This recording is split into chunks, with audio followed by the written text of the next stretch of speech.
On a tous nos moments de grande solitude où l'on donnerait tout pour que la terre s'ouvre sous nos pieds et nous engloutisse tellement la honte est insupportable. Et pour peu qu'une caméra filme notre moment de gloire, alors c'est toute notre existence que l'on remet en question. Mais rassurez-vous, parce que le ridicule ne tue pas, voici pour notre plus grand plaisir 15 fois où ces filles ont totalement oublié qu'elles étaient filmées. On vous promet du lourd, du très lourd. C'est parti. Et si cette vidéo vous plaît, n'oubliez pas de mettre un pouce bleu, de vous abonner à la chaîne et d'activer la cloche pour recevoir toutes les notifications et ne rien manquer de nos prochains contenus.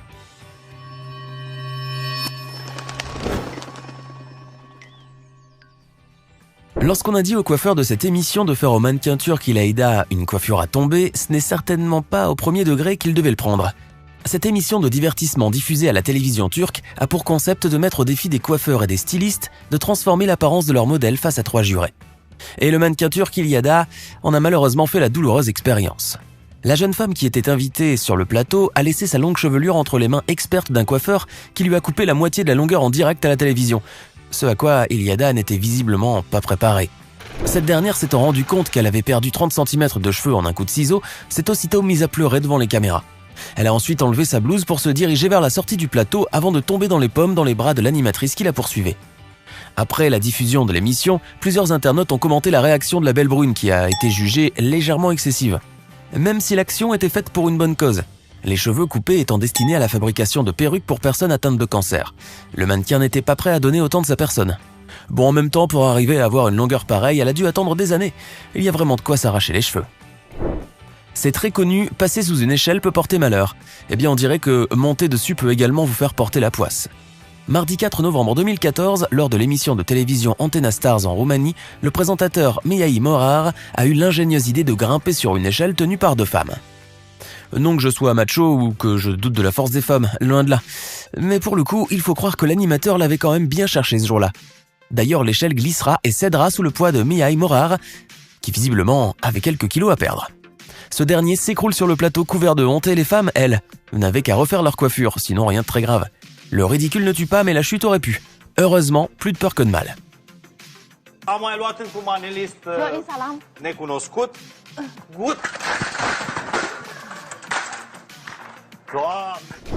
N'a-t-on jamais appris à Kevin Donnelly comment se comporter avec une femme? Et qui plus est, une femme très connue?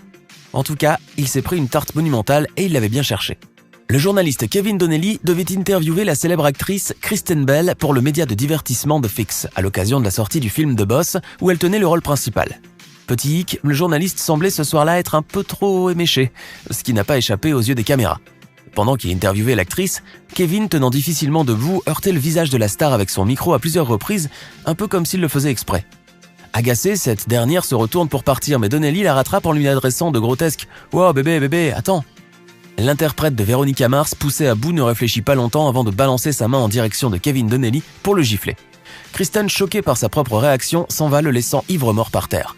Bon, en même temps, il ne tenait vraiment pas sur ses pieds ce soir-là. La présentatrice Bernardita Middleton n'avait aucune envie de mouiller sa chemise. Mais travail oblige, elle a été mise au défi de se baigner dans les eaux glacées du Pacifique de Reynosa, dans le nord de la région de Valparaiso au Chili, et ce en direct lors d'une émission. La présentatrice de Good Morning Everyone a cependant oublié de s'acheter un bikini à bretelles, indispensable pour éviter la plus grosse honte de sa vie. Lorsqu'elle s'est enfin décidée à se jeter dans l'eau, Bernardita a décidé de plonger dans la vague pour en sortir sans son haut. Elle s'est alors empressée de la ranger, mais il était trop tard. Des yeux coquins avaient déjà tout vu. Tentant de faire bon aperçu, la journaliste tourne alors la chose à la dérision devant les caméras. Quelqu'un aurait des bretelles à lui prêter?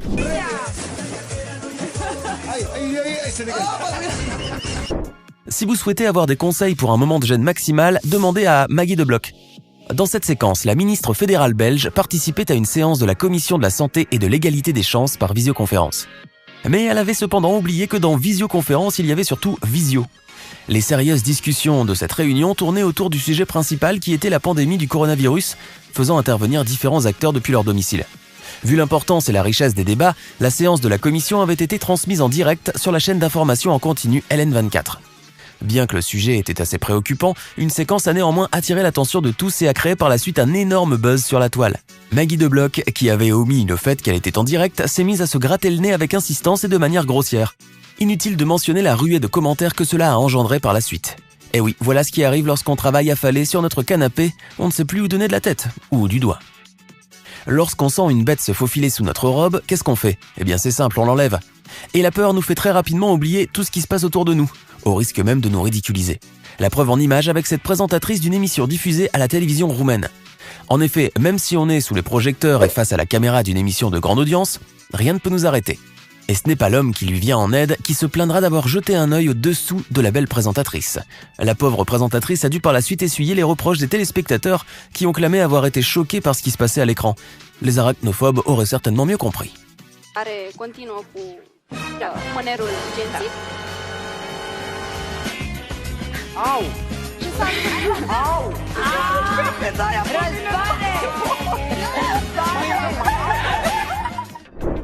Heureux comme un pape, vous connaissez l'expression?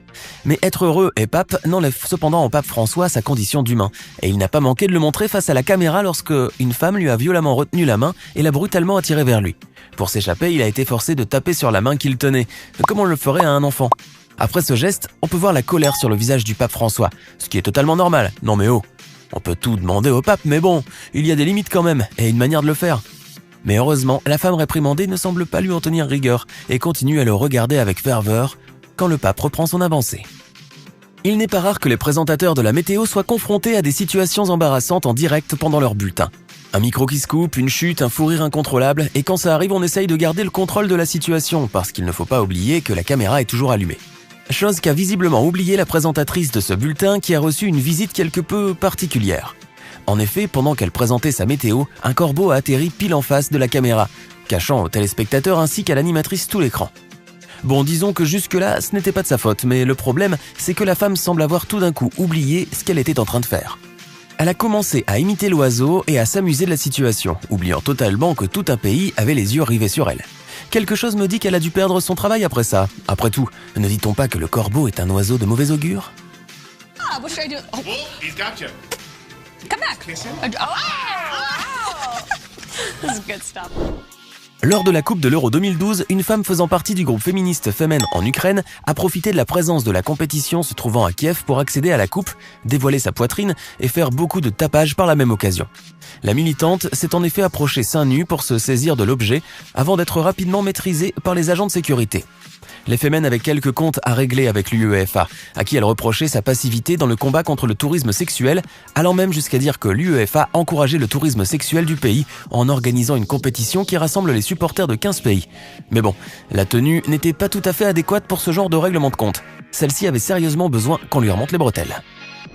En l'espace d'une poignée de secondes seulement, cette femme a brisé le cœur de cette petite fille ainsi que son image d'adulte raisonnable et mûre en arrachant brutalement la balle qui devait atterrir normalement dans les mains de la petite.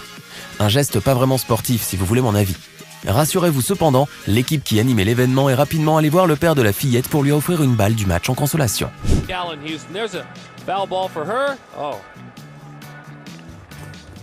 Whoa, whoa. Hey, what was that adult lady? Cette danse de groupe avait tout pour plaire, de jolies filles, des pas de danse endiablés, une chorégraphie parfaitement calculée, mais c'était sans compter sur le fameux moment où l'une des danseuses va se retrouver sans un poil sur le caillou, puisqu'elle perd sa perruque en atterrissant brutalement par terre.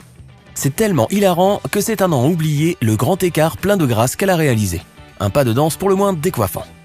Ah, le confinement, il n'a été facile pour personne, ni même pour le chanteur français Raphaël, qui a dû en entendre de bien belles. Confiné avec son épouse et leurs enfants, le chanteur s'est lancé un jour dans un petit live avec ses fans, durant lequel il devait interpréter ses titres les plus connus. Mais c'était sans compter sur l'humeur massacrante de sa femme qui lui a passé un beau savon devant les centaines de spectateurs en plein milieu de son live. Le pauvre artiste a eu la mauvaise idée ce jour-là de s'installer dans la cuisine pour effectuer son concert à distance. Mélanie Thierry, son épouse, agacée par le manque d'intérêt et d'implication de son mari, lui a balancé en direct du live un gracieux « Mais je dois faire à bouffer, ça fait 1 heure que t'es dans la cuisine ». Ah bah oui, la cuisine c'est fait pour cuisiner, Rafi.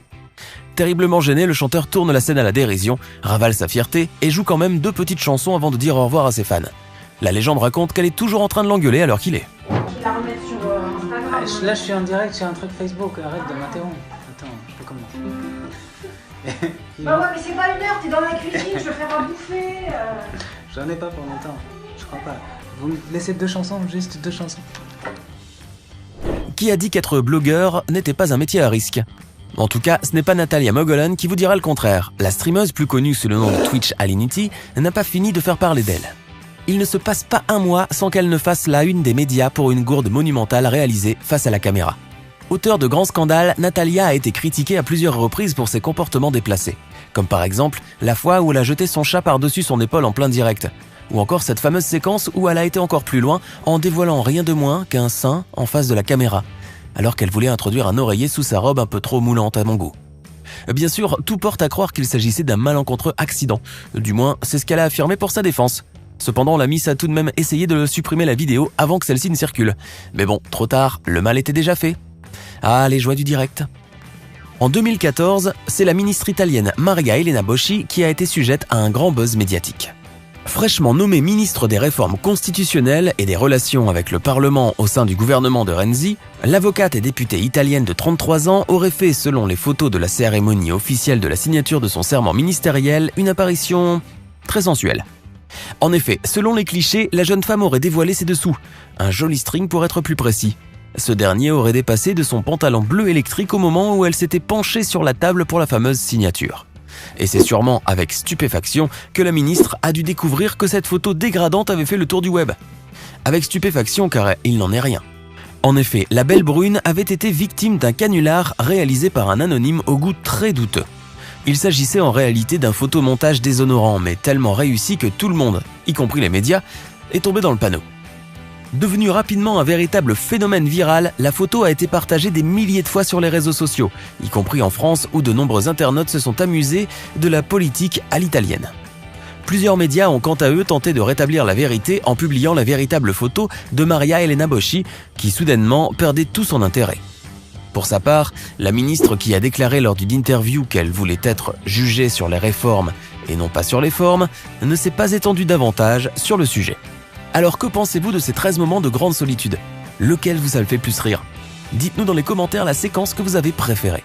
Hey! Savez-vous que nous avons des centaines d'autres vidéos disponibles pour vous? Commencez immédiatement une nouvelle vidéo en cliquant sur l'une de ces deux propositions et à demain, même heure, même chaîne pour de nouvelles découvertes.